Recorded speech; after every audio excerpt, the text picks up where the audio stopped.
Welcome to Radhika Bhaktimalika channel. ఈ ఎపిసోడ్లో అమ్మవారికి సంబంధించిన జీవిత చరిత్ర అనేది నా ఛానల్లో నేను ఏర్పాటు చేస్తున్నాను. నా దగ్గర ఉన్న పుస్తకంలో నుంచి నేను చదువుతున్నాను. ఇది నాకు ఎప్పుడు వచ్చిందో తెలియదు, కానీ ఈ మధ్యనే నేను దీన్ని చూడడం జరిగింది. వాసవీదేవి జీవిత చరిత్ర నా ఛానల్లో నేను ఏర్పాటు చేయడం ఇంత త్వరగా నాకు లభిస్తుందని నేను అనుకోలేదు. చాలా రోజుల నుంచి, అంటే ఆ పుస్తకాన్ని చూసినప్పటి నుంచి నేను ఇది నా ఛానల్లో చదివితే బాగుంటుంది అనుకున్నాను. కానీ ఇంత త్వరగా నాకు అమ్మవారి ఆశీర్వాదం లభిస్తుందని నేను అనుకోలేదు. పుస్తకంలో ఉన్నది ఉన్నట్లుగా నేను చదువుతున్నాను. నా సొంతమేమీ కాదు. ముందుగా నా ఛానల్లో దీపలక్ష్మి స్తోత్రం చెప్పే ముందు ఒక చిన్న మాట మీతో పంచుకోవాలి. మామూలుగా దీపలక్ష్మి స్తోత్రము ఒక 2-3 శ్లోకాలు ఉంటాయి, కానీ 108 దీపలక్ష్మిల శ్లోకాలు అనేది నేను వినలేదు. ఒక పుస్తకంలో నాకు ఉన్నదనమాట. నాకు వేరే వాళ్ళు పుస్తకం ఇచ్చినారు, అందులో ఉన్నది.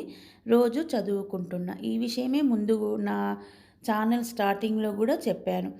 కానీ నేను ఏర్పాటు చేశాను, కానీ నాకు ఒక సంశయం ఉన్నది. ఇది నిజంగా ఉందా అర్థం కాలేదు. దీని గురించి నాకు దీపలక్ష్మి స్తోత్రం 108 ఉండడం ఏంది అనేది కొంచెం సంశయంగానే ఉంది. ఇది నిజమా లేక ఏదా? ఈ స్తోత్రాల గురించి పూర్తిగా తెలుసుకున్న తర్వాత నా ఛానల్లో ఏర్పాటు చేయాలి అనుకున్నా. నేను ఛానల్ ఏర్పాటు చేయాలి అనుకున్న ఐడియా వచ్చినప్పుడు, కానీ అనుకోకుండా నేను దీపలక్ష్మి స్తోత్రాలు చేయడం జరిగింది. ఇలా దీంట్లో పెడుతూనే ఉన్నాను, కానీ ఏదో కొంచెం సాటిస్ఫాక్షన్ అనిపించడం లేదు. కానీ మొన్న ఈ మధ్య నందికొట్కూరు వారిచే కన్యకా పరమేశ్వరి మాత 108 పాటలు అనే పుస్తకము వచ్చింది. వాళ్ళు ఒక గ్రూప్ కూడా ఏర్పాటు చేశారనమాట, వాట్సాప్ గ్రూపు, ఆ పాటలు నేర్పించడానికి. అందులో ఒక ఆవిడ నాకు బాగా పరిచయం అయింది. ఆవిడ నా ఛానల్ చూసి, మేము ఈ దీపలక్ష్మి స్తోత్రాలు 108 మా ఊరిలో మేము అయ్యగారు మాకు చేపించినారు, పూజ 3 గంటలు పట్టింది, ఇవన్నీ చదివి మాకు పూజ చేపించారు మాకు పోయిన సంవత్సరం కార్తీక మాసంలో అని. అప్పుడు నాకు చాలా ఆశ్చర్యం వేసింది. మామూలుగా ఆవిడ ఫస్ట్ ఎపిసోడ్ నుంచి చూస్తూనే ఉంది, కానీ 19 ఎపిసోడ్లు అయిపోయిన తర్వాత తను నాకు చెప్పడం అనేది నాకు ఒక మెరాకిల్ లాగా అనిపించింది. తను చెప్పడం అంటే నీవు కరెక్టే చేస్తున్నావని అమ్మవారు నాకు చెప్పినట్లుగా ఉందన్నమాట. ఈ దీపలక్ష్మి స్తోత్రాల పూజ ఉంటుందంట. నేను చెప్పానన్నమాట, కార్తీక మాసంలో జరుగుతుందంట, నాకు కూడా చెప్పండి, నేను తప్పకుండా వచ్చి చూస్తాను. నందికొట్కూరు అనమాట ఆవిడ. నాకు వాట్సాప్ గ్రూప్లో బాగా పరిచయం అయిపోయింది. ఆవిడ ఫొటోస్ పెట్టండి, నా ఛానల్లో నేను ఏర్పాటు చేస్తాను మీ ఫొటోస్ అంటే, తను అడిగిన వెంటనే పాపం అన్నీ పంపించి నందికొట్కూరులో ఆవిడ దీపలక్ష్మి స్తోత్రం 108 దీపలక్ష్మి స్తోత్రాల పూజ అయ్యగారితో చేపించినాను అని చెప్తే వెంటనే ఫొటోస్ అడిగాను, వెంటనే పంపించింది. నా ఛానల్ తరపున ఆవిడకు చాలా చాలా ధన్యవాదాలు తెలుపుతాను. ఇప్పుడు మీరు చూస్తున్న ఈ ఫొటోస్ అన్నీ నందికొట్కూరులో దీపలక్ష్మి స్తోత్రం యొక్క పూజ అనమాట. 108 దీపలక్ష్మి స్తోత్రాల దేవతల యొక్క పూజ అనమాట.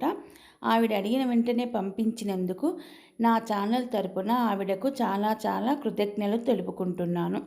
చాలా చాలా ధన్యవాదాలు. అమ్మవారి ఆశీర్వాదం ఆవిడకి ఎప్పుడు సదా ఉండాలని కోరుకుంటున్నాను. నాకు కూడా ఆ భాగ్యాన్ని కలిగించాలని అమ్మవారిని ప్రార్థిస్తున్నాను. దీపలక్ష్మి స్తోత్రం యొక్క పూజలో పాల్గొనే అదృష్టాన్ని నాకు కూడా కలిగించాలని అమ్మవారిని కోరుకుంటూ, ఇప్పుడు నా ఛానల్లో దీపలక్ష్మి స్తోత్రము వాసవీదేవి చరిత్ర. ఓం హ్రీం శ్రీం హ్రీం సంతానలక్ష్మీదేవ్యై నమః. ఓం సంతానలక్ష్మీ నమస్తుభ్యం సర్వసౌభాగ్యదాయిని. పుత్రాన్ దేహి ధనం దేహి పౌత్రాన్ దేహి సుధేశ్వరి. ఓం హ్రీం శ్రీం హ్రీం సంతానలక్ష్మీదేవ్యై నమః. ఓం సంతానలక్ష్మీ నమస్తుభ్యం సర్వసౌభాగ్యదాయిని. పుత్రాన్ దేహి ధనం దేహి పౌత్రాన్ దేహి సుధేశ్వరి. ఓం హ్రీం శ్రీం హ్రీం సంతానలక్ష్మీదేవ్యై నమః.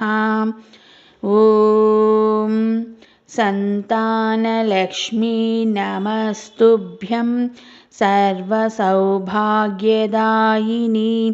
పుత్రాన్ దేహి ధనం దేహి పౌత్రాన్ దేహి సుధేశ్వరి. హరిః ఓం తత్సత్. ఓం శాంతి శాంతి శాంతి. జై వాసవి, జై జై వాసవి మాత. ఇప్పుడు నేను శ్రీ వాసవి మాత జీవిత చరిత్రను ఇందులో నా ఛానల్లో నేను ఏర్పాటు చేస్తున్నాను. ఈ పుస్తకంలో 10 భాగాలుగా అమ్మవారి చరిత్రను విడదీశారనమాట. ఇప్పుడు ఒక్కొక్క భాగము నేను చదువుతూ ఉన్నాను, ఫొటోస్ పెడుతూ ఉన్నాను మీకు. ఇందులో నాదంటూ ఏమీ లేదు, అంతా పుస్తకంలో ఉన్నదే నేను చదువుతున్నాను. శ్రీ వాసవి కన్యకా చరిత్రము. అనాదిగా స్త్రీలు విలసిల్లు ఖండము భరతఖండము. అది ఋషుల పుట్టినిల్లు, వేదముల జన్మభూమి, ఆర్షధర్మము అనంతంగా అనవరతము విరాజిల్లిన పుణ్యభూమి. ఎందరో పతివ్రతామ తల్లులు, విదుషీమణులు, వీరనారీరత్నాలు, ధాతృతిలకాలు, త్యాగదీపాలు ఈ పవిత్ర భారత భూమిపై జన్మించి ఖండ ఖండాంతరాలలో భారతదేశ ఖ్యాతి ప్రసరింపచేసినారు. 4 వేదాలు, 6 వేదాంగాలు, 108 ఉపనిషత్తులు, అరణ్యకాలు, బ్రాహ్మణాలు, 18 పురాణాలు, శ్రీమద్ రామాయణ భారత భాగవతాది కావ్యేతిహాసాలు అన్నీ పరిశీలిస్తే అనాదిగా ఈ నేల శ్రీమూర్తికి ఎంతటి పావిత్ర్యాన్ని, ప్రాముఖ్యతను, ప్రాశస్తాన్ని, ప్రాధాన్యతను ప్రసాదించిందో తెలిసి ఆశ్చర్యానందాలు కలుగుతాయి. ఎత్ర నార్యస్తు పూజ్యంతే తత్ర తిష్టంతి దేవతాః అని. ఎక్కడ స్త్రీలు పూజింపబడతారో అక్కడ దేవతలు ఉంటారు. ఇయం గేహే లక్ష్మి, ఈమె ఈ ఇల్లాలు, ఇంటికి లక్ష్మి అని. ఈ విధంగా పలు రీతులుగా ఆదిమకాలం నుండి ఈ భారత భూమిలో స్త్రీ సముచితంగా సన్నుతిగాంచినది. ధర్మపత్నిగా మగనికై వెలసి కీర్తి పొందిందే కాని బానిసగా మనుగడ సాగించిన దాఖలాలు గతేతిహాసాలలో లేవు. ఆధునిక చరిత్ర కాలం మొదలయ్యాకే బహుశా స్త్రీని మగవాడు కించపరచడం మొదలైందేమో కానీ పురాణ కాలం వరకు ఆ దుస్థితి స్త్రీకి లేదు. అరుంధతి, అనసూయ, సావిత్రి, సుమతి, సుకన్య, దేవహూతి వంటి పతివ్రతలు, సీత, చంద్రమతి, దమయంతి, ద్రౌపది వంటి విభిన్న మనస్తత్వాల, వీరోచిత ధర్మాల ఉత్తమ సతులు, రుక్మిణి, సత్యభామల వంటి శాంత వీరాభిజాత్య భామినులు, గార్గి, మైత్రేయి, సులభ వంటి వేదాంత దార్శనిక శిరోమణులు గడిచిన యుగాల స్త్రీ జాతిరత్నాలై భరత జాతికే తలమానికాలుగా వెలుగొందినారు. అటువంటి సుచరిత మహిళామణులకు జన్మనిచ్చిన భారత భూమిలో సకల పురాణాలు జన్మించిన అద్భుతమైన అరణ్యం ఒకటుంది. అదే నైమిసారణ్యం. దట్టమైన వివిధ వృక్షావళితో సూర్యకిరణాల పొడవైన పుడమి మీద పడనీయని ఆ కారు కాననంలో ఒక ప్రశాంత సుందరవన మధ్యంలో ఉందొక ఆశ్రమం. ఆశ్రమ ప్రాంగణంలో ఎత్తైన రాతి అరుగు. ఆ అరుగు మీద నిండిన జ్ఞానమూర్తిలా పండువలే మాగిన సూత మహాముని, ఆదిమ ముని ధ్యానముద్రలో కూర్చున్నాడు. అతనిని పరివేష్టించి చుట్టూ మౌనంగా శౌనకాది ఇతర మునులు వినయంగా ఆసీనులై ఉన్నారు. సూత మహాముని కనులు తెరిచాడు. శౌనకాది మునులు వందనం గావించి అంజలి ఘటించి, మునిసత్తమా, మీ వలన అనేకానేక పురాణాలు విన్నాము, ధన్యత గొన్నాము. 18 పురాణములందును మిక్కిలి విచిత్రములైన కథలకు, అనేక ధర్మోపదేశములకు నిలమైన స్కాందము నుండి ఎన్నియో గాథలు విన్నాము. కాని వణిగ్వంశ వృత్తాంతము ఆసాంతము వినవలనని కుతూహలముగానున్నది. మాకా వైశ్య పురాణమును, శ్రీ వాసవి కన్యకా పరమేశ్వరీ చరిత్రమును చెప్పి మా వీణులకు విందొనరింపుడని వేడుకున్నారు. అప్పుడా సూతముని తాను తొలుత బ్రహ్మాండ పురాణము ఉత్తరఖండమునందలి కథను సంగ్రహించి శాలంకాయన మునికి చెప్పియుండిన దానిని విపులముగా ఇప్పుడు చెప్పెదను వినుడని శౌనకాదులకు ఆ కథను వివరింపసాగెను. ఇప్పుడు ఇది 2వ భాగము. ప్రపంచం కలి ప్రభావానికి లోనై భ్రష్టాచారాల వైపు పయనించసాగింది. సనాతన ధర్మాలకు, నీతికి నిలయమైన భారత భూమిలో వైదిక ధర్మం, వైదికాచారాలు నశించి వర్ణాశ్రమ ధర్మాలు తెరమరుగై జనులు అవినీతి మార్గానుచరులై చరింప మొదలినారు. భారత భూమిలో ధర్మ పునరుద్ధరణావశ్యకతను త్రిమూర్తులు గుర్తించినారు.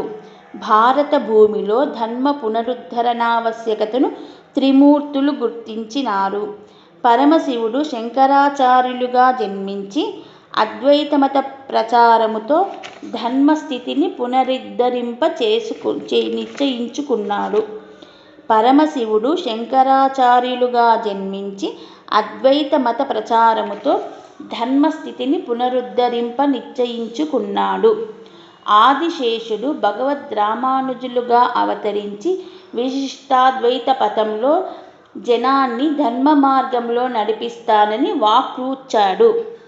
ఆదిశేషుడు భగవద్రామానుజులుగా అవతరించి విశిష్టాద్వైత పథంలో జనాన్ని ధర్మ మార్గంలో నడిపిస్తానని వాక్రుచ్చాడు. వాయుదేవుడు మధ్వాచార్యులుగా జన్మించి ద్వైత సిద్ధాంత ప్రచారంతో జనులను చైతన్య దీపాలు వెలిగిస్తానని ప్రకటించెను. వాయుదేవుడు మధ్వాచార్యులుగా జన్మించి ద్వైత సిద్ధాంత ప్రచారంతో జనులలో చైతన్య దీపాలు వెలిగిస్తానని ప్రకటించెను. శ్రీమన్నారాయణుడు సకల అర్చావతారాలతో భూలోకమున వెలసి ప్రజాహృదయాలలో భక్తిభావ ప్రేరణకు పూనుకుంటానని సెలవిచ్చెను. శ్రీమన్నారాయణుడు సకల అర్చావతారాలతో భూలోకమున వెలసి ప్రజాహృదయాలలో భక్తిభావ ప్రేరణకు పూనుకుంటానని సెలవిచ్చెను. వీరి పలుకులన్నీ వినిన జగన్మాత ఆదిపరాశక్తి పార్వతీదేవి తాను వింధ్యవాసినిగా అర్చావతారమూర్తిగా అవతరించి పిదప ఆర్య వైశ్య పుణ్య దంపతులైన కుసుమశ్రేష్ఠి కుసుమాంబలకు పుత్రికగా జన్మించి వ్యామోహ పీడితులకు గుణపాఠాన్ని, ఆత్మ బలిదాన మహిమను, సద్వంశ గౌరవ ప్రతిష్టలు నిలుపుకొనదగు ధర్మాలను, నీతులను, ఆచరణా రీతులను జనులకు బోధించి వర్గ ధర్మ పునరుద్ధరణం గావిస్తాను అని స్థిర సంకల్పాన్ని ప్రకటించింది జగన్మాత ఆదిపరాశక్తి. చతురాసనుడైన బ్రహ్మదేవుడు తానా పవిత్ర ఆర్య వైశ్య వంశకుల గురువుగా, పురోహితుడుగా జన్మించి ఆదిపరాశక్తి నిర్ణయాలను అమలుపరచగలనని ప్రకటించెను. చతురాననుడైన బ్రహ్మదేవుడు తానా పవిత్ర ఆర్య వైశ్య వంశకుల గురువుగా పురోహితుడుగా జన్మించి ఆదిపరాశక్తి నిర్ణయాలను అమలుపరచగలనని ప్రకటించెను. ఈ విధంగా భారతదేశాన ధర్మ పునరుద్ధరణకై త్రిమూర్తులు పరాశక్తి, పార్వతీదేవి తమ తమ నిర్ణయములను ప్రకటించి అవతరణ ముహూర్తమునకై నిరీక్షించసాగిరి. మూడవ భాగము. పూర్వము గోదావరి నదీ తీరములో ఒక సుందర ప్రశాంత గంభీరమైన వనమందు సాలంకాయన మహర్షి తపము గావించుకొనుచు జితేంద్రుడై శిష్యులకు వేదోపసారము చేయుచు నివసించెడివాడు. ఒకనాడు అతని ఆశ్రమమునకు మణిగుప్తుడు మొదలైన వైశ్య ఋషులు సమస్త తీర్థయాత్రలు చేయుచు కుల పర్వతాలను పుణ్య నదీ నదాలను దర్శించి తరించుచు వచ్చి సాలంకాయన మునిని సందర్శించి అతిథి సత్కారములందిరి. మణిగుప్తుడు మొదలైన వైశ్య ఋషులు వచ్చి ఆశ్రమానికి వచ్చారు అని ఉంది. ఉభయుల కుశల ప్రశ్నాధికములు విశేష వార్తా శ్రవణములు అయిన పిదప మణిగుప్తాది వైశ్య ఋషులు మహానుభావ, అద్భుతమును లౌకికాలౌకికమును అయిన కథ చెప్పి వీణుల విందు చేయుడు. అట్టి కథ ఒకటి వినవలనని మా చిరకాల వాంఛ. కలియుగములో భూలోకమందు వైశ్యకుల ప్రవర్తనమెలాంటిది? వైశ్య శ్రేష్ఠుల అగ్ని ప్రవేశం కారణమేమి? తదితర విశేష వృత్తాంతమెల్లా గోత్రాధిక విశేషాలతో మాకు వినిపించండి అని సాలంకాయన ముని నడిగిరి. సాలంకాయనుడు సంతసించి ఏ కథాశ్రవణము వీణుల విందై విన్నవారింటి కల్పవృక్షము కామధేనువై అలరారునో, ఏ కథను నారద సూత మహామునులు వలన తానేకాంతమున విని తరించెనో ఆ వాసవి కన్యకా చరిత్రమును మణిగుప్తాదులకు చెప్ప మొదలెడిరి. నారద సూత మహామునుల వలన తానేకాంతమున విని తరించెను ఆ వాసవి కన్యకా చరిత్రమును మణిగుప్తాదులకు చెప్ప మొదలెడెను సాలంకాయన మహర్షి. ఆ కథాక్రమమునకు ఆరంభ వృత్తాంతము ఆదిశేష ధర్మనందనుల వైశ్య వృత్తాంత సంబంధి సంవాదమగుటచే మణిగుప్తాదులు ఆ విషయము కూడా అడుగగా సాలంకాయన ముని ధర్మనందనునితో కథతో ప్రవచనము మొదలెడెను. ధర్మనందనుని కథతో ప్రవచనము మొదలెడెను. నాలుగవ భాగము. పూర్వము ప్రతిష్టానపురము అనే నగరముండేది. ఆ నగరంలో చూడామణి అని పేరుగల వైశ్య సత్తముడు నివసించేవాడు. అతనికి చాలా కాలము వరకును సంతానము లేకపోవుట వలన భార్గవ చ్యవనయతి ఆదేశానుసారము విష్ణుమూర్తి గురించి తపము చేసెను. అతని తపస్సుకు సంతసించి ప్రత్యక్షమైన విష్ణువు చూడామణికి పుత్రప్రాప్తి వరమునిచ్చెను. చూడామణికి విష్ణువరమున జన్మించిన సుతుడే ధర్మనందనుడు. ధర్మనందనుడు క్రమముగా వర్ధిల్లి విద్యాభ్యాస నిమిత్తం భార్గవ చ్యవనాశ్రమంలో శుశ్రూష చేయబోయెను. ఆ సమయమందే గురువుగారి హోమ జపాదుల నిమిత్తం సమిధలు కుశలు ఫలపుష్పములు తెచ్చెందుకై అడవికేగి ఒకనాడు ఒక బోయవాని చేజిక్కిన అంగీరసుడను బ్రాహ్మణుని చూచెను. అతనిని రక్షించుటకై తాను కిరాతునకు లొంగి అంగీరసుని రక్షించెను. బోయ ధర్మనందుని కాళీమాతకు బలినిచ్చుటకై క్రూరముగా వాని నీడ్చుకొని పోసాగెను. ఆ సమయానికే రాజు వేటకై ససైన్యముగా అడవికేతెంచెను. అది చూచి కిరాతుడు ధర్మనందనుని ఒక పాతాళ గుహలో దాచి రాతి నడ్డము పెట్టి చెట్టునెక్కి కూర్చొని దురదృష్టమునను వాడి కర్మ మూడినందునను రాజు దృష్టిలో పడి అతని బాణఘాతమున చచ్చెను. గుహలో ధన్మనందనుడు హరినామస్మరణము చేయుచు ధ్యానముద్రలో నుండెను. ఆదిశేషుని దర్శనమునకై పాతాళ బిల మార్గమున ప్రవేశించిన వాసుకి గుహలోని ధన్మనందనుని చూచి అతని వృత్తాంతమంతయు విని తనతో కూడా ఆదిశేషుని వద్దకు పిలుచుకొని పోయెను.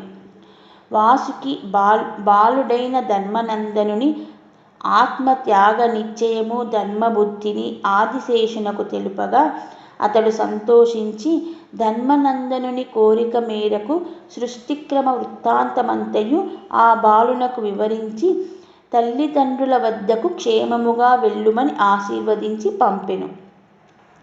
ఈ లోపల తన శిష్యుడు ఎన్నినాళ్లకు రాలేని కారణమున తెలియని భార్గవచ్యవనుడు కుమారునికి ఆచూకీ తెలియని శోకముతో అతని తల్లిదండ్రులు ప్రాయోపవేశమునకు సిద్ధపడుచుండిరి.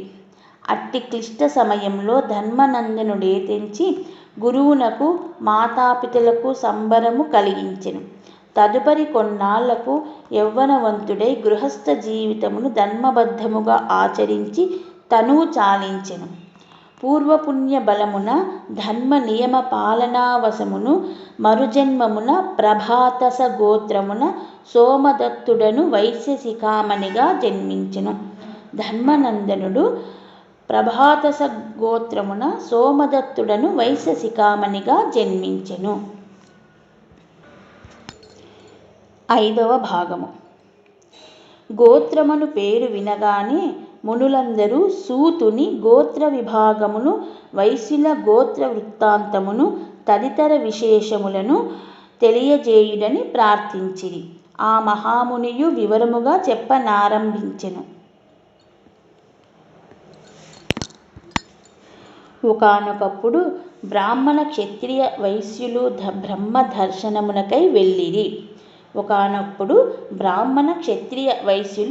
దర్శనమునకై వెళ్ళిరి.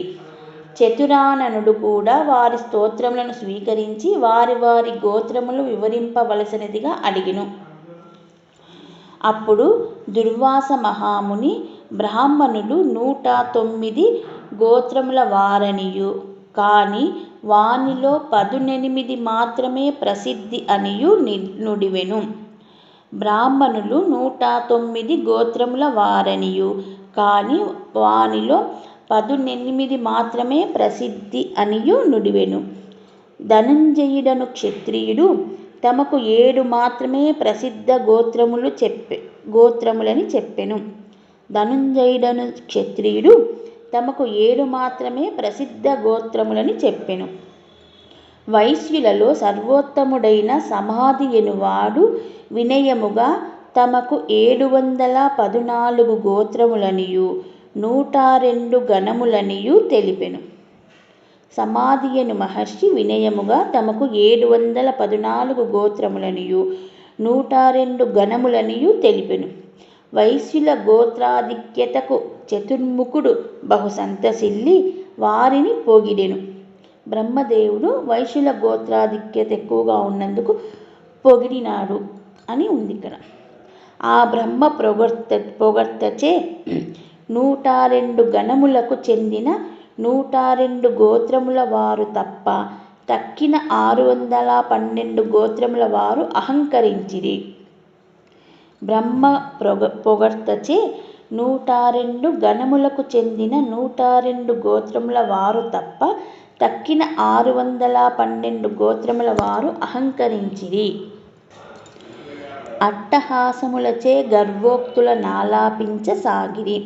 వినయ వినమ్రులై 102 గోత్రముల వారు మౌనముగా గర్వితులైన 612 గోత్రముల వారి అవినయ ప్రవర్తనమునకు అపహాసిత వాక్కులకు చీదరించుకొనుచు నెమ్మదిగా నుండిరి. అప్పుడు బ్రహ్మ భవిష్యత్ కార్యరూపమును తెలుపుచున్నట్లుగా భావి కాలమున వైశ్యవంశమున ఈ 102 గోత్రముల వారే ప్రఖ్యాతిగాంతురనియు జగన్మాత ఆదిపరాశక్తి వారి ఇంట వాసవిగా నవతరించి వంశ కీర్తి స్థాపనము ఆత్మాభిమాన రక్షణకై అగ్ని ప్రవేశ దీక్ష వహించుననియు ఆమె శపథమును అనుగమింప నహులు ఈ 102 గోత్రముల వారు అగుదురని వరమిచ్చెను. ఆమె శపథమును అనుగమింప అర్హులు ఈ 102 గోత్రముల వారే అగుదురని వరమిచ్చెను.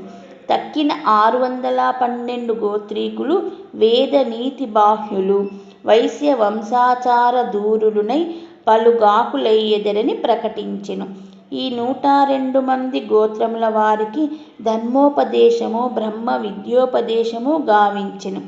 నాటి నుండియు వైశ్య వంశస్థులను ఉపనయనాది వైదిక కర్మలను యథావయోనురూపముగా గావించుకొనుచు నిజాచార ధర్మ మార్గులై ప్రకాశింపసాగిరి అని సూతముని వైశ్య గోత్ర వృత్తాంతమును వివరించెను. 6వ భాగము. పిమ్మట వైశ్యమునులు తమ పూర్వుల కైలాస వాసాది విశేషములు వివరింపుడని సూతుని ప్రార్థించిరి. సూతమునియు కడు సంతోషమున ఆ విశేషములు వివరింపసాగెను. బ్రహ్మ వలన బ్రహ్మ విద్యోపదేశమందిన వైశ్య గోత్రీకులు భూలోకమునకేగి వ్యాపార గోరక్షణ పాలనాది ధర్మ కర్మములనరించుచు ప్రజాపాలనము గావించుచుండవలసినదిగా ఆదేశింపబడిరి. కాని బహువిధ దుఃఖదాయకమును పాపాల వాలమును అయిన భూలోకమున తాము నివసింపజాలమని బ్రహ్మకు నివేదించిరి. అతడును వారి ప్రార్థనలకు కరుణించి శివపూజా విధానము, శివ పంచాక్షరిని ఉపదేశించి పరమదయాళువైన పరమశివుని సేవించుచు భూలోకమున వసింపుడని ఆదేశించెను. ఆ వైశ్యులను భూలోకము చేరి నైమిసారణ్యము, గంగాతీరము, సప్తకుల పర్వత ప్రాంతములను చేరి పరమశివుని ఆరాధింపసాగిరి. కాని శివ సాక్షాత్కారము పొందలేకపోయిరి. వారి మనసులు తీవ్ర వేదనకు గురి అయినవి. నైమిసాది పవిత్ర తీరముల మునుల వలన ఉపదిష్టులై తమ హృదయములకు అత్యంత ప్రీతిపాత్రములైన వస్తువులలో ఒక్కదానిని శాశ్వతముగా తమ గోత్రజులందరూ తరతరముల దాకా వదిలిపెట్టు ప్రమాణ స్ఫూర్తితో పరిత్యజించి మరలా శివుని ఆరాధింపసాగిరి. వారి కఠోర దీక్షకు ఇచ్ఛావస్తు విసర్జనా నియమమునకు పరమేశ్వరుడు సాక్షాత్కరించి వరములు ప్రసాదింపదలచి కోరుకొనడని వైశ్యుల నడిగెను. వారును పరమశివుని యందు సుస్థిరము సువ్రతమునైన భక్తి శాశ్వతముగా తమ యందు నిలుచున్నట్లు అనుగ్రహింపవేడి కైలాస నివాస యోగ్యత కల్పింప వరము వేడగా శివుడు సంతసించి తదాస్తు అనెను. నాటి నుండి వైశ్యులు కైలాసవాస బ్రహ్మానందం ననుభవింపసాగిరి. 7వ భాగము.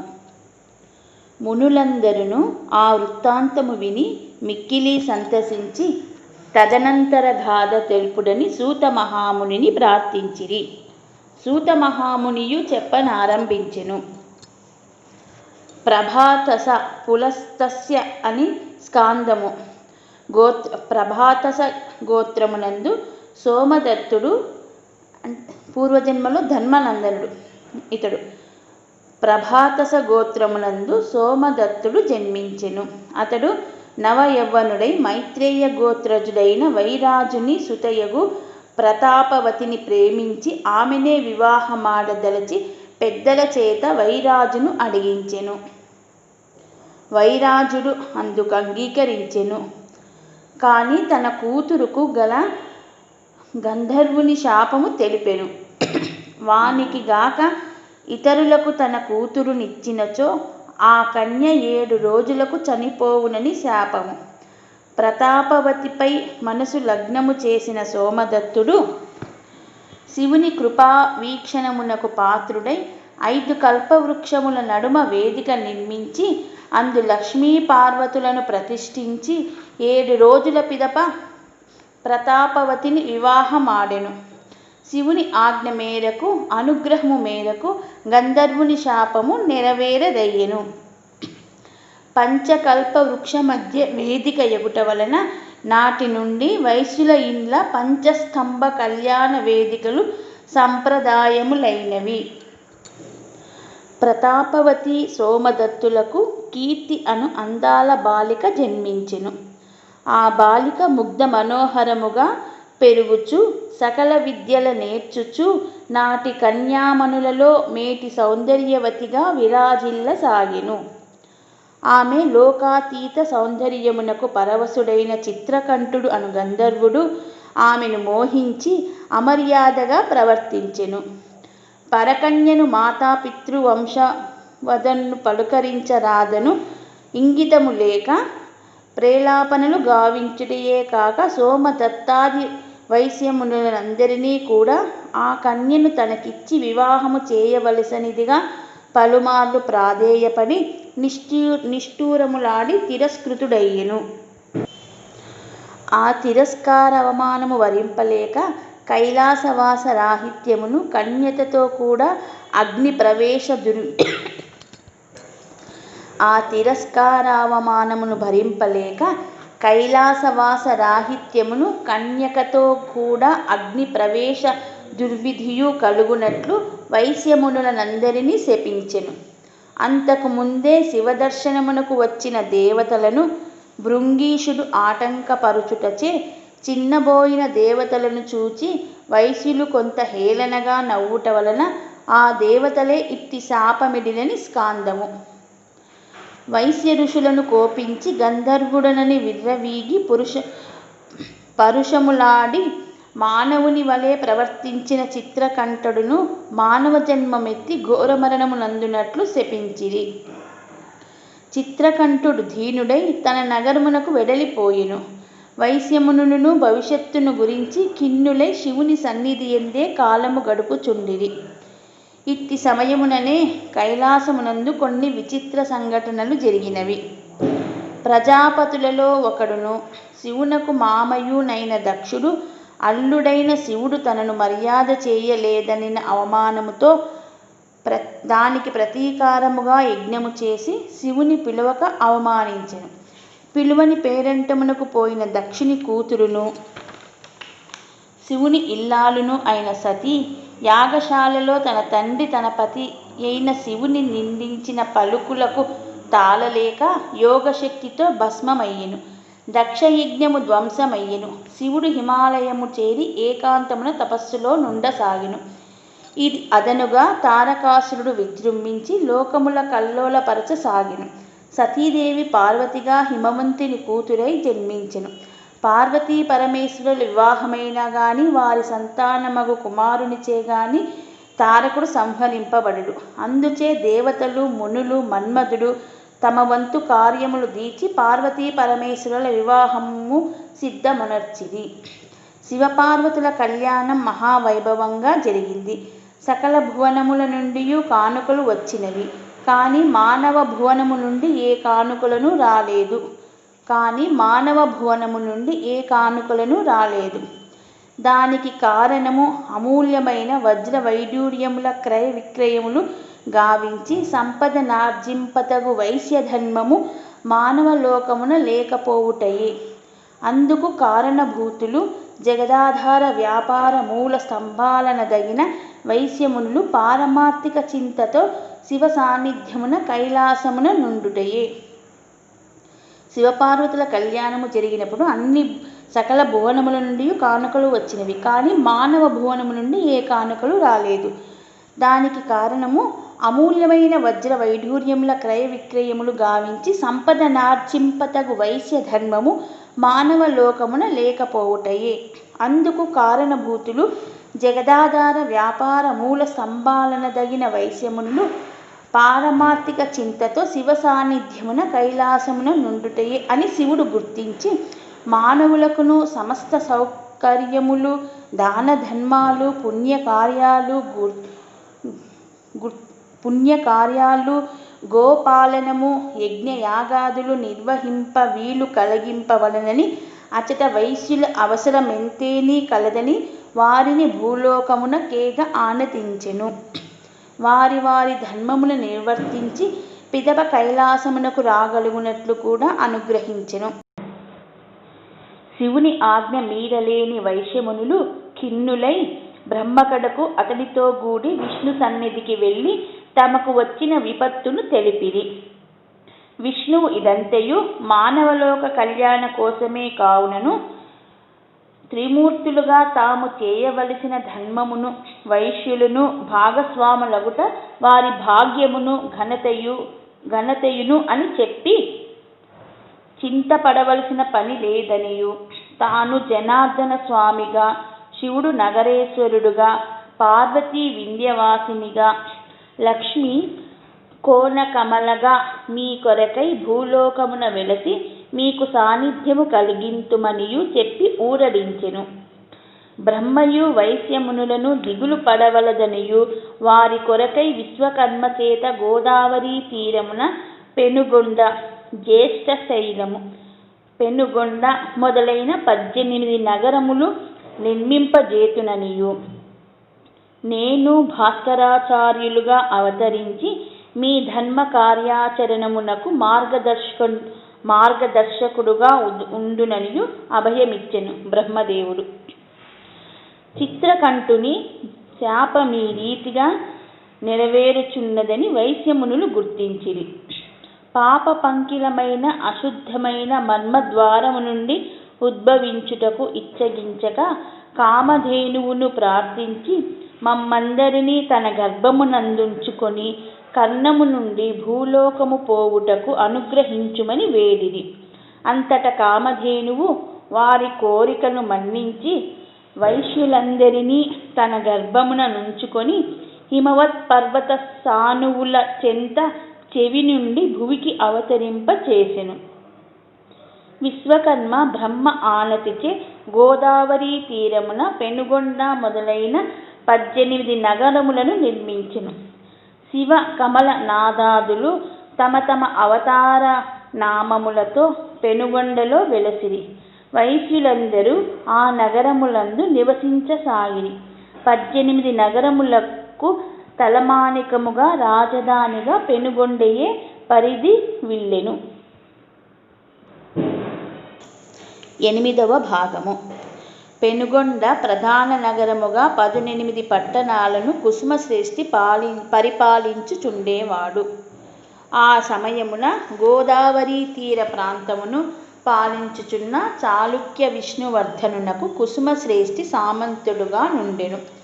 పెనుగొండ రాజ్యమును సర్వధర్మ సమృద్ధిగా సకల న్యాయానుసారముగా పాలించుచు ధర్మప్రభువు అను పేర కుసుమశ్రేష్ఠి కీర్తినందియుండెను. ప్రభాతాశేయ ప్రవరాన్వితుడైన కుసుమశ్రేష్ఠి పెండ్లికుల గోత్రుజుడిగా ప్రఖ్యాతిగాంచియుండెను. సాధ్వీమ తల్లి సద్గుణాన్వతి అయిన కుసుమాంబ ఇతని ధర్మపత్ని. వీరి దాంపత్యము అన్యోన్యానుకూలమై ఇతరులకెల్లరకును ఆదర్శవంతమై ఆది దంపతులైన పార్వతీ పరమేశ్వరులలో పురాణ దంపతులైన రమానారాయణులలో అన్నట్లుగా అలరారుతూ అందరికీ ఆనందదాయకమై ఉండేది. ఎన్ని సంపదలున్నను కన్న సంతానము లేకున్నచో సంపదలన్నీయు వ్యర్థములనినట్లు రాజ్యపాలకుడై ధర్మప్రభువై ప్రజలనే కన్నబిడ్డలుగా పాలించే కుసుమశ్రేష్ఠి దంపతులకు చాలా కాలము వరకు సంతానము లేకపోవుట పెద్ద కొరతగా నుండెను. ఈ సంతానహీన చింతమాను మార్గమును ఉపదేశింపుడని గురువైన భాస్కరాచార్యుల వారిని ప్రార్థించినారు కుసుమ దంపతులు. ఆచార్యులు పుత్ర కామేష్టి యాగము చేయ నాజ్ఞాపించెను.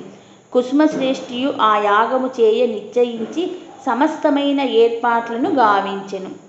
మహోన్నతంగా యాగశాల నిర్మించెను. ఆహుతులందరూ ఆసీనులగుటకు అనువైన యాగ ప్రాంగణమును ఏర్పాటు చేసెను. అనేక రాజ సామంత మంత్ర దండనాథ మిత్ర బాంధవులను ఆహ్వానించెను. యాగశాల పండిత కవి బృందాలతో వేదాంగవేత్తలైన ఋత్విక్కులతో నిండి నయనానందకరంగా శ్రవణ మనోహరంగా కలకలలాడజొచ్చింది. ఋత్విక్కుల వేద మంత్రాలతో కఠిన నిష్ఠా నియమాలతో 7 అహోరాత్రులు యజ్ఞము నిర్విఘ్నముగా నిర్వహించబడింది. కుసుమశ్రేష్ఠి దంపతులు పరమ కఠోర నిష్ఠతో పుత్రకామేష్టి యాజమాన్యము వహించి హవిస్సులను వ్రేల్చి సమస్త సంతర్పణలతో యజ్ఞమును పూర్తి గావించిరి. యాగ ఫలితముగా శివపార్వతుల అనుగ్రహమున కుసుమాంబ గర్భవతి అయింది. నవమాసములు మోసి వైశాఖ శుద్ధ దశమి శుక్రవారం సూర్యాస్తమయానంతరం ద్వాదశ ఘటికల మీద పునర్వసు నక్షత్రయుక్త పుష్కరాంశంలో ఒక బాలుని ప్రసవించినది. జన్మించిన వెంటనే ఆ స్త్రీ శిశువు తన శక్త్యంశ ప్రదర్శించి కుసుమ దంపతులను సంతుష్టుల గావించి తిరిగి యథారీతి శిశువుగా మారెను. తల్లిదండ్రులు బాలికకు వాసవి అనియు బాలునకు విరూపాక్షుడు అనియు నామకరణము గావించిరి. పూర్వము విష్ణువు చేత ఈ బాలిక కన్యక అని పిలువబడినది. కావున ఈ వాసవియే కన్యకగా కీర్తిగాంచి కీర్తి కన్యకగా వాసికెక్కునని కులాచార్యులైన భాస్కరాచార్యుల వారు అసంసం పలికి ఆశీర్వదించింది. 9వ భాగము. శుక్లపక్ష చంద్రుని వలె వాసవి విరూపాక్షులు ఇరువురును దినదిన ప్రవర్తమానముగా పెరుగసాగిరి. వాసవి అందచందములకు నెలవై శివారాధనకు మధురాకృతి అయి సకల సద్గుణములకు ప్రోవై చిత్తము శివధ్యానములు వీడని పరమభక్తురాలై ప్రకాశింపసాగినది. విరూపాక్షుడు వంశానుగుణమై గుణశీలాదులను పునికి పుచ్చుకొన్నవాడై రాజ్యపాలనావసరమైన విద్యలన్నింటినీ తండ్రి వలన గురువుల వలన అభ్యసించుచు ఆనాటి వైశ్య యువకులలో తలమానికమై నాయకా చిహ్నములతో అలలారసాగెను. ఆణిముత్యాల వంటి 2 బిడ్డలతో సకల సిరి సంపదలతో ప్రజారంజనముగా కుసుమశ్రేష్ఠి పెనుగొండ రాజ్యమును పరిపాలింపసాగెను. రాజమహేంద్రవరము రాజధానిగా విక్రమసింహపురము మొదలు విశాఖపురము వరకు గల ఆంధ్ర తీరస్థ రాజ్యమును పరీక్షిత్తు వంశీయుడైన విష్ణువర్ధనుడు పరిపాలించుచుండెను. పరీక్షితునకు జనమేజయుడు, ఇతనికి శతానీకుడు, శతానీకునకు క్షేముడు జన్మించిరి. క్షేమునకు విజయార్కుడు జన్మించెను. ఆ విజయార్కునకు శాపవశమున చిత్రకంఠ గంధర్వుడే విష్ణువర్ధనుడుగా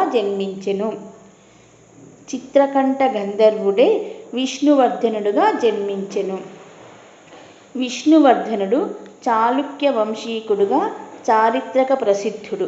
పాలనా సామర్థ్యముచే వన్నెకెక్కిన వాడైనను కాంతాకాంచనముల వలపు మిక్కిలి అధికముగా కలవాడనని అపఖ్యాతియు ఆ రాజుకున్నది.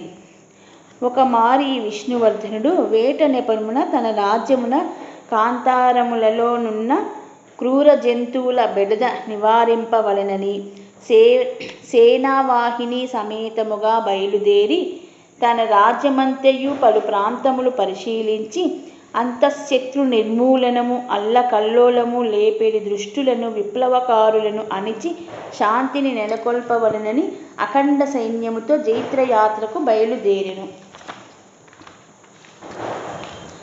జైత్రయాత్రకు దిగ్విజయముగా మిగుంచుకొని దృష్ట మృగబాధ నివారించి అశాంతికారకులైన దుర్మార్గులను అణచివేసి నిజ రాజధానికి మరలిపోవచ్చు మార్గమధ్యమున పెనుగొండకు విచ్చేసెను. సుందర తరోధ్యానాలతో అందమైన నగర వీధులతో నయనానందకరమైన సౌధయూధములతో ధూపదీపముల గుమగుమలతో విరాజిల్లుచున్న పెనుగొండ నగర సౌందర్యము శోభను చూచి అక్కడ ఒక్క రోజైనా విశ్రమించిపోనిదే జన్మ సార్థకము కాదని తలచి విడిసెను. ఆ పెనుగొండ నగర పాలకుడైన కుసుమశ్రేష్ఠి మహారాజు నగరోద్యానమున విడిసిన వార్త విని తానా రాజ సామంతుడనుగాన సకల మర్యాదలతో ఎదురేగి విష్ణువర్ధనుని స్వాగతించి నగరములో ఒక అద్భుత దివ్య సుందర మందిరములో విడిది ఏర్పాటు గావించెను. సకల సౌకర్యములే కాక షడ్రసోపేతమైన భోజన భాజనాదికములు కూడా ఏర్పాటు చేసెను. విష్ణువర్ధనుడు కుసుమశ్రేష్ఠి ఆతిథ్యానికి ముగ్ధుడై మిగుల సంతుష్టి చెంది అతనిని సన్నుతించి మరునాడు తన రాజధానికి బయలుదేర నిశ్చయించెను. ఆ వార్త వినిన కుసుమశ్రేష్ఠి అమూల్యమగు వస్తువాహనములతో కానుకలతో అపూర్వముగా విష్ణువర్ధనుని సన్మానింపదలచి తన ధనికానుచరులతో మంత్రి సేనాని సత్తములతో సకుటుంబముగా బయలుదేరెను. ఆనాటి వేడుకలు సంప్రదాయాలను అనుసరించి గౌర బాలికలతో మంగళ నీరాజనమును మహానుభావులకు మహాప్రభువులకు ఇప్పించుట ఆనవాయితీ అగుటచే అందాల భామిని అయిన వాసవి కన్యక కూడా తల్లిదండ్రులతో రాజసముఖమునకు బయలుదేరెను. కట్న కానుకల సమర్పణము సన్మానము అయిన పిదప నీరాజనమునిచ్చు సమయమున వైశ్య బాలికల బృందములో నక్షత్రాల మధ్య చంద్రబింబము వలె విరాజిల్లుచున్న వాసవి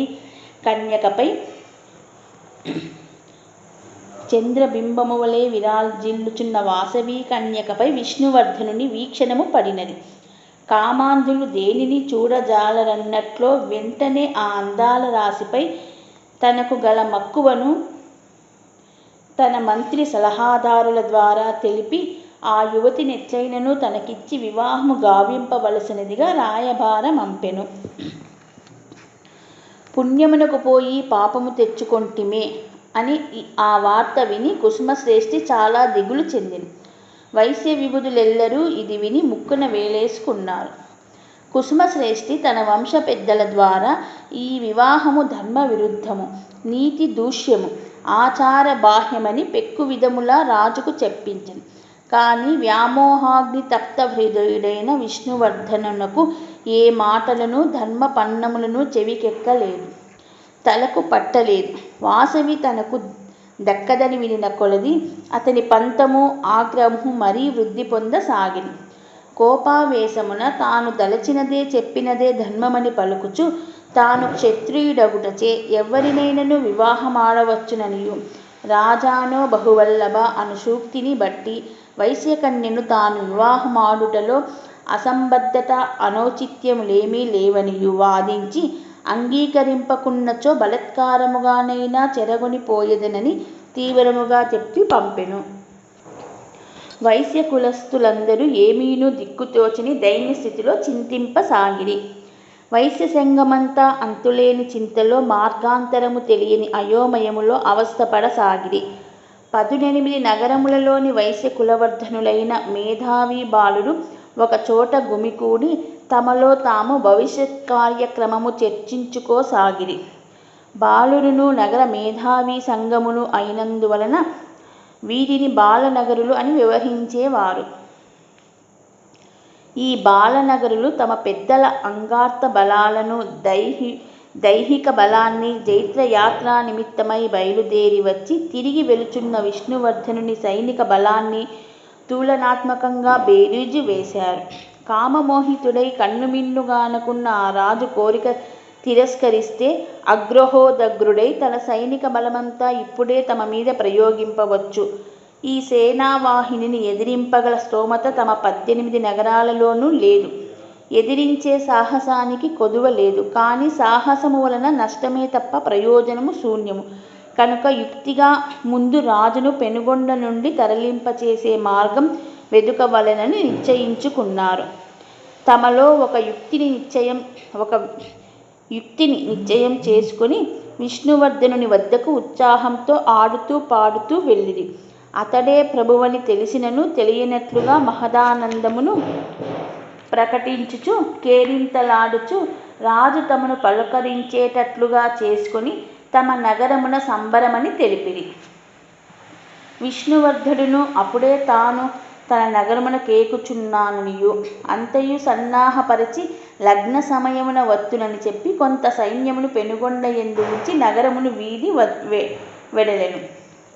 బాలనగరులప్పటికి గండము గడిచినదని సంతృప్తి చెంది వచ్చి వైశ్య పెద్దలందరికీ తాము నరించిన పనిని గూర్చి వివరించిరి. వారి యుక్తి వివేకమునకు ధైర్య సాహసములకు సంతసమందిన వైశ్య ప్రముఖులు వారు నరించిన మంచి పనికి వారిని అభినందించి ఇక మీద ఏ ఉత్సవము జరిగినను బాలనగరులకే ప్రథమ తాంబూలమని ఆశీర్వదించిరి. ఇది నేడు కూడా ఆచరణలో నున్నది.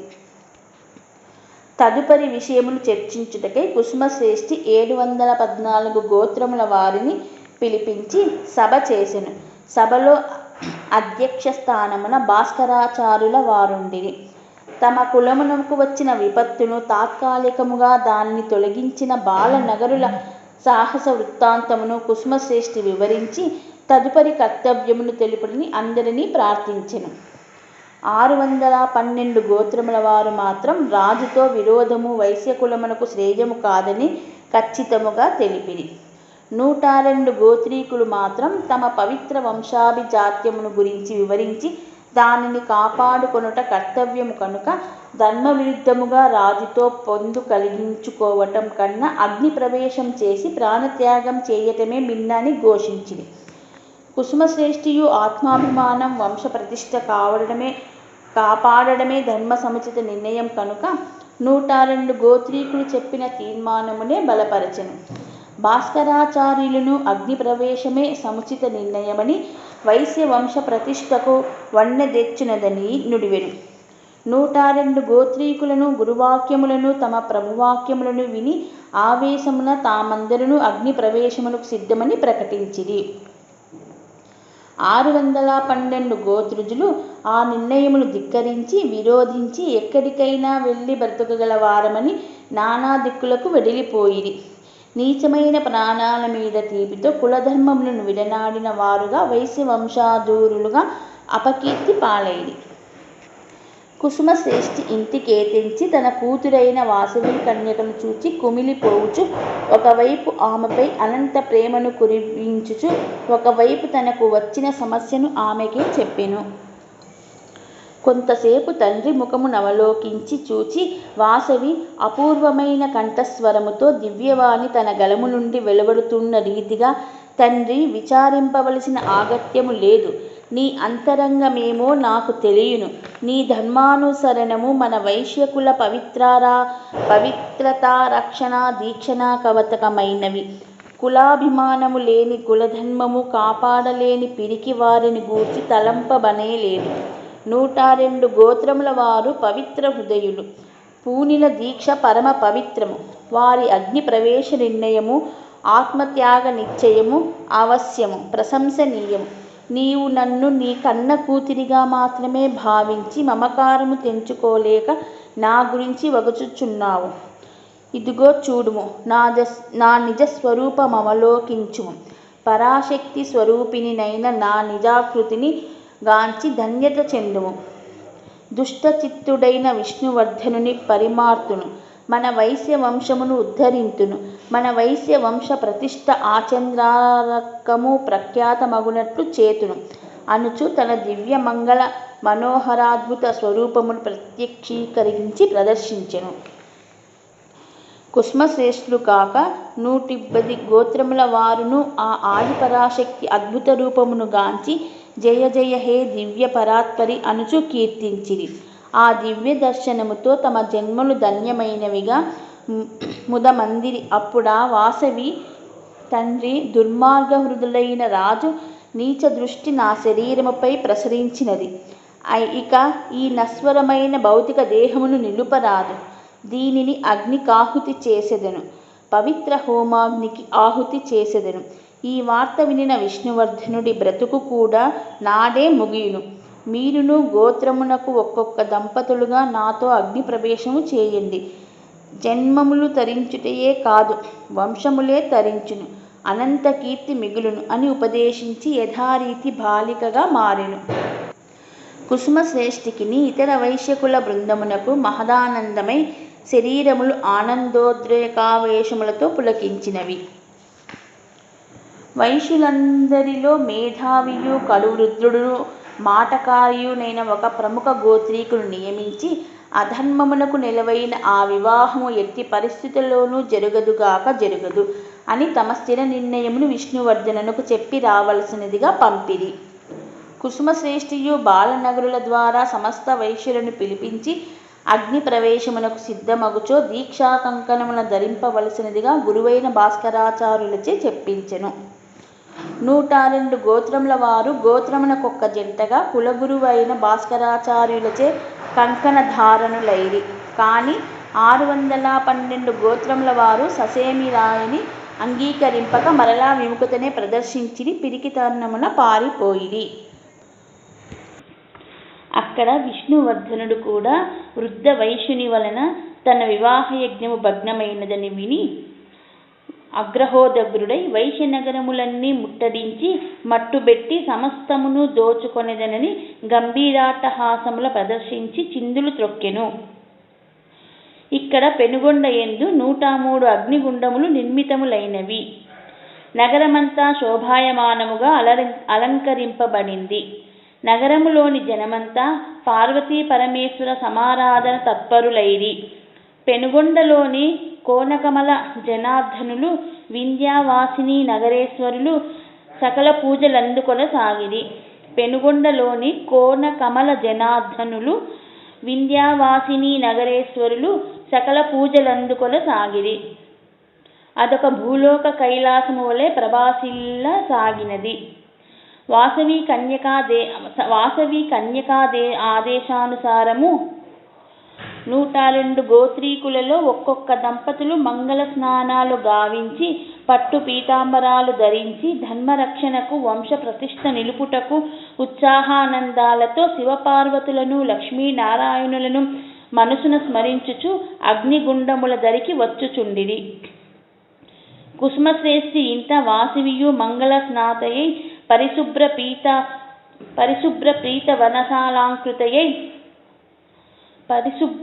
పీత వసనాలంకృతయై దేదీప్యమానముగా వెలుగొందుచు కనకనమని వెలుగులు విరజిమ్ముచున్న అగ్నిగుండము వద్ద నిలచెను. అప్పటికే సర్వసన్నుద్ధులై శ్రీమద్ వాసవి కన్యకాదేవి మొదల అయినంతనే తమ శరీర త్యాగము చేయ ఉత్సహించుచు 102 పవిత్ర గోత్రీకులను ఉద్దేశించి చూచి వారి ధర్మదీక్షకు త్యాగనిరతికి అగ్ని ప్రవేశోత్సాహములకు మిగుల సంతసించి వారికి మరలా తన దివ్య స్వరూపమును ప్రదర్శించెను. పాశ పద్మశుక వీణాపాణి అయి శతకోటి భాస్కర ప్రకాశంతో విరాజిల్లు ఆ దేవి దివ్య స్వరూపముగాంచి 102 గోత్రముల వారును బాలనగరులను మహదానంద తరంగితాంతరంగులై ధన్యతగాంచిమి తల్లి. మా తరతరముల వారు భావి జీవితమున ధర్మ మార్గానువర్తనులై ఉండుటకు వలయు రీతులనుపదేశింపుమమ్మ అని వేడుక మీర వినయమున ప్రార్థించిరి. 10వ భాగము.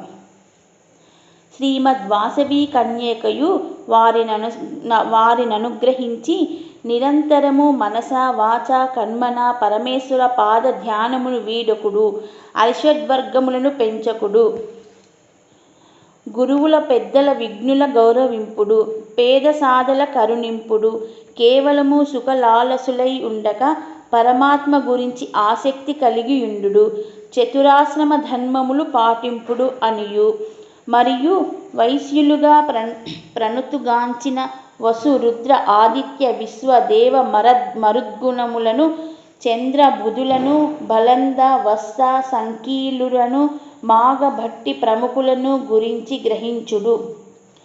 వైశ్యులుగా ప్రణతుగాంచిన వసు రుద్ర ఆదిత్య విశ్వ దేవ మరుద్గణములను చంద్ర బుధులను బలంద వత్స సంకీలులను మాగభట్టి ప్రముఖులను గురించి గ్రహించుడు.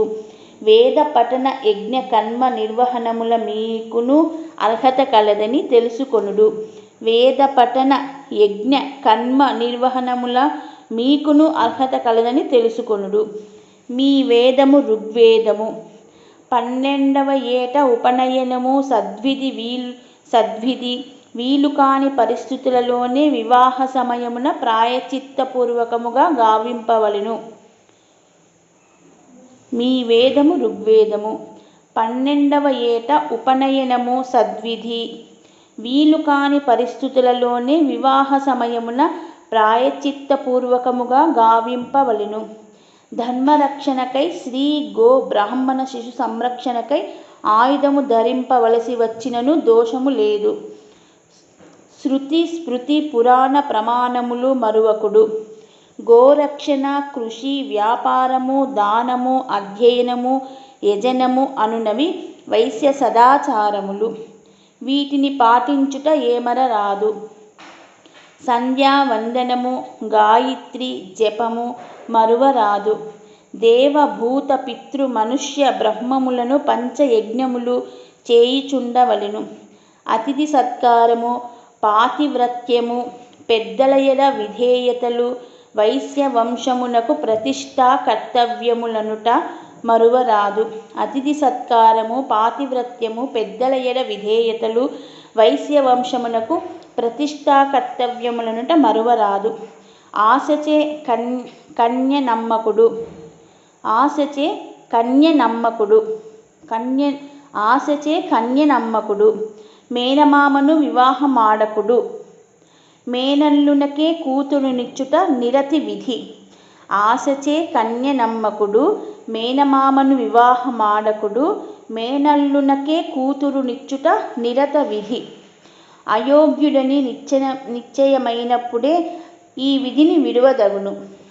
మాంగళ్యధారణ జరగనంత వరకు వధూవరులను జతగా కూర్చోబెట్టుట, ఊరేగించుట వంటివి చేయకుడు. వేదోక్త విధులందు శ్రద్ధాభక్తులు ప్రకటింపుడు. వేదోక్త మంత్రానుసారమే భగవదారాధన గావింపుడు. వైశ్యులకు అనాదిగా శృతి స్మృతి పురాణ ప్రసిద్ధములైన గోమట, గుప్త, విచక్షణ, ఆర్య, శ్రేష్ఠ, బృహన్నాగర అనిన పవిత్ర ప్రశస్తి ఉన్నది. ఈ నామములు మరవకండి, ధర్మపరాయణులై వర్ధిల్లండి అని మహోపదేశము గావించెను వాసవిమాత.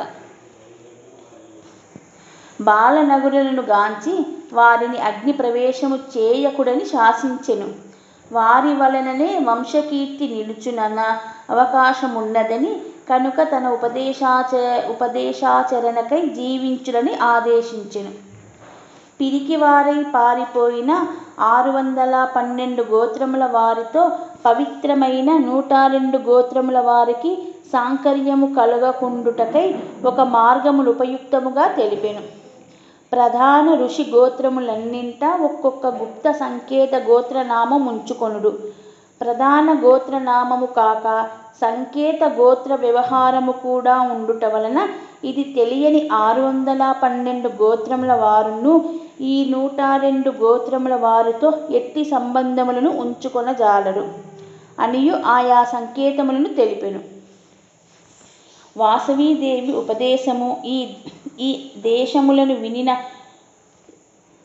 వాసవీదేవి ఉపదేశమును ఆ దేశములను వినిన 102 గోత్రముల వారును బాల నాగరులను సర్వ సంభ్రమానందములను పొందిరి. 102 గోత్రముల వారును అగ్ని ప్రవేశమునకు తహతలాడజొచ్చిరి. వారిలో కాశ్యపస గోత్రీకులైన నారీమణి నాగార్యులను దంపతులకు సంతానము లేదు కనుక వారిని అగ్ని ప్రవేశము చేయకుడని వాసవీదేవి కోరెను. కానీ వారు కుల ప్రతిష్ఠారక్షణకై తాము తప్పక ఆహుతి అయ్యదమని నొక్కి చెప్పిరి. గత్యంతరము లేదయ్యెను. కావుననే 101 గోత్రముల వారి వంశములే తామర తంపరగా వృద్ధి పొందినదయ్యెను. అగ్ని ప్రవేశమునకు వాసవి కన్యక అనుమతించెను.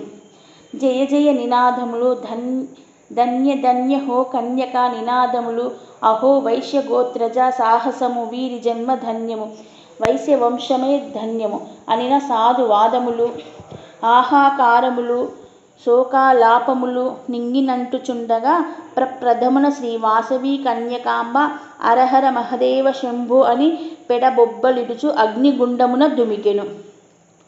ఆ వెంటనే అంతే నినాదార్భాటులతో ఆ ప్రాంగణమంతయు హోరెత్తిపోయినది. అందరును అగ్నిగుండములో దూకిరి. ఈ వీరి సాహస త్యాగకృత్యము గాంచిన విష్ణువర్ధనుని సైనికులు భక్త్యావేశమున కన్యకకు పరమ భక్తులై శరభలు రగడలు కవితావేశమున పాడుచు నాట్యమాడిరి. ఇంతలో విష్ణువర్ధనుడు పెనుగొండ కేతించెను. నగరము వెలుపల నుండగనే ఆకాశమంటిన ధూమము చూచి సంగతి వార్తాహరుల వలన విని మండిపడెను. ఆవేశముతో వైశ్యకులమును వాసవి కన్యను నిందింప నోరు తెరిచెను. కాని ఆ దుష్ట తలంపు రానున్నంతనే అతని శిరము 1000 వ్రక్కలుగా భిన్నమై రాజు మరణించెను. విష్ణువర్ధనుని మరణ వార్త వినిన ఆ రాజకుమారుడు వార్తాహరుల వలన శ్రీ వాసవి కన్యక మహిమను తెలుసుకొని ససైనిక పరివార సమేతముగా పెనుగొండ కేతించి కుసుమశ్రేష్ఠి కుమారుడైన విరూపాక్షుని ఇతర వైశ్యకుల వృద్ధులను శరణు వేడెను. పాపాత్ముడైన విష్ణువర్ధనుని సుతుడైన తనను క్షమింపవలసినదిగా ప్రార్థించెను. శ్రీ వాసవీదేవి ఎడల తన భక్తిని ప్రకటించెను. అతని పశ్చాత్తాప గుణమును భక్తిని మెచ్చి మన్నించి అతనినే రాజమహేంద్రమునకు రాజుగా నొనరించిరి. రాజసైన్యము పరమ మూర్ఖముగా పెనుగొండపై దాడి చేసెను. కానీ కన్యక భక్తులుగా మారిన రాజసైనికులు బాలనగరులు ఆ సైన్యమును ఎదిరించి పారద్రోలిరి. కన్యక భక్తులుగా మారిన రాజసైనికులే వీరముష్టులుగా కీర్తిగాంచిరి. తదుపరి 102 గోత్రముల వారు కాశీకేగి అచ్చటి నుండి శివలింగములు గంగాజలములు పెనుగొండకు తెచ్చి శివలింగ ప్రతిష్ఠ గావించిరి. కుసుమార్య సుతుడైన విరూపాక్షుణ్ణి కాశీయాత్రానంతరము పెనుగొండ రాజ్యమునకు ప్రభువుగా గంగాది పవిత్ర జలములతో పట్టాభిషిక్తుని గావించిరి. శివలింగములు మోసుకొని వచ్చిన వారే మైలారులు, గంగను మోసి తెచ్చిన వారే గంగవావిళ్ళు వారు. వీరు నేటికిని ఉత్సవములందు కన్యకా పరమేశ్వరి నగరేశ్వరుల కొలువు చేయుచు వైశ్యుల ఔదార్యమును జీవనమును గడుపుచున్నారు. ఈ విధముగా వంశ ప్రతిష్టా స్థాపనకై ఆత్మీయతాభిమాన కుల ధర్మ రక్షణకై ఆత్మాహుతి గావించుకొని ఆత్మత్యాగమునకు 102 గోత్రముల పవిత్ర శుభశీలుర ప్రోత్సహించిన శ్రీమద్వాసవి కన్యామాత వైశ్యవంశ కులదేవతగా ఇలవేలుపుగా అభీష్ట ప్రదాత్రిగా ఆదిపరాశక్తిగా అఖిలేశ్వర్య సంధాత్రిగా పెనుగొండలో వెలసి తదుపరి ప్రతి నగరమున తన అర్చామూర్తిని వెలయించుకొనిన అద్భుత మహిమోపేత ఆనంద సకలేశ్వర్య సంధాత. ఈ మహానీయ మహిమాన్విత శుభ చరిత్ర పఠన శ్రవణ మననములు నిరంతర శుభ సౌభాగ్యములు సకల దురిత వినాశకములు. వాసవి కన్యకా పరమేశ్వరి మాతాకు జై. ఓం శాంతి శాంతి శాంతి.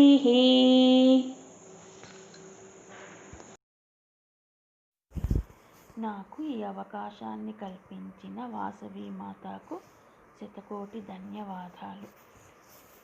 రాధికా భక్తిమాలిక ఛానల్ నచ్చిన వాళ్ళు షేర్ చేయండి, సబ్స్క్రైబ్ చేయండి, లైక్ చేయండి. నమస్తే.